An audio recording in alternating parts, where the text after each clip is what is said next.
as I see it, it is a game changer. The IAF for the past few years have been dealing with dwindling squadron strengths with a two-front war sitting almost on its head, hanging like a sword on its head. This is going to give the IAF capability a huge boost, and especially because it is homegrown, because the entire thing is made here. It can be made, the changes can be made as the IAF wants it. It's an excellent deal as I see it.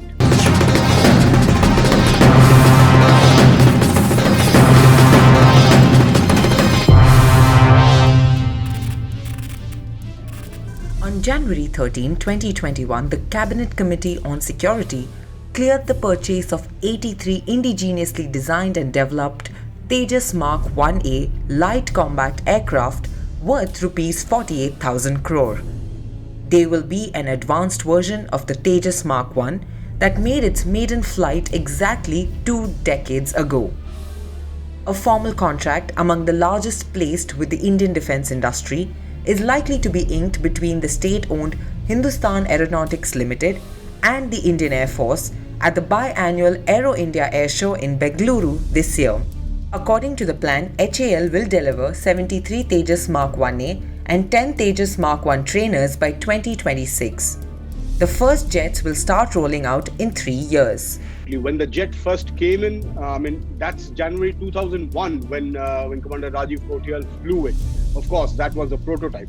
When the Indian Air Force inducted the jet had a lot of bugs. Today, what we have is an evolved fighter jet.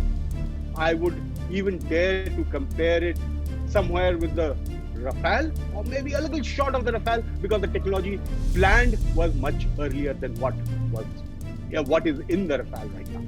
This version of Tejas Light Combat Aircraft Mark-1A comes with 4 major capabilities over the current variant of LCA. These include mid-air refueling, enhancing the combat ability and maintainability, improvements through incorporation of active electronically scanned array radar, electronic warfare suite, and beyond visual range missile capabilities.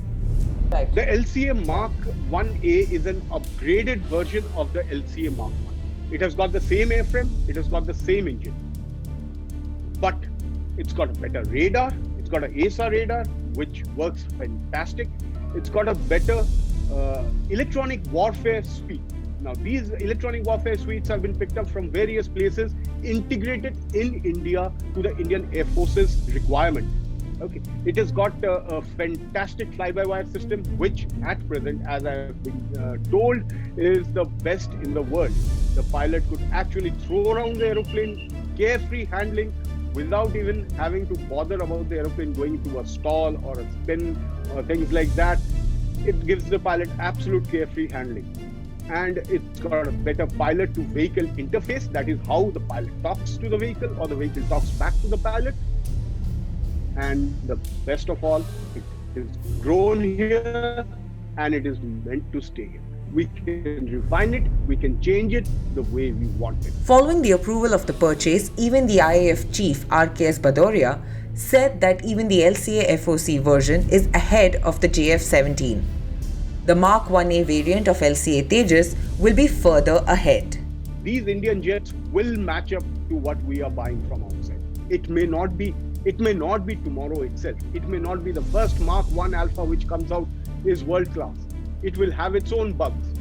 But the same way the Mark-1 was, inculcated over time. You had the HAL scientists, the test pilots sitting in the squadron and taking off bugs one by one and refining it to the user's requirement.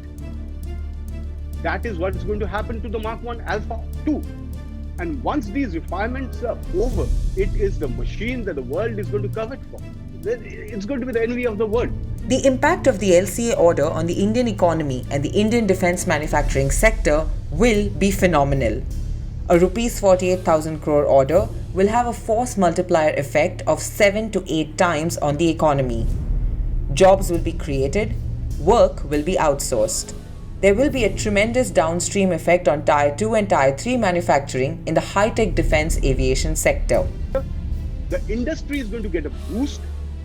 It may not be the Tejas Mark-1A, but a lot of research going into it will go and fructify itself into other projects. The AMCA is on, the TEDBX is on. So it gives a boost, and not only aeronautics. It will give the technology will give an offshoot which goes into other places also. It helps India come up as a self-sufficient nation comparable to the world.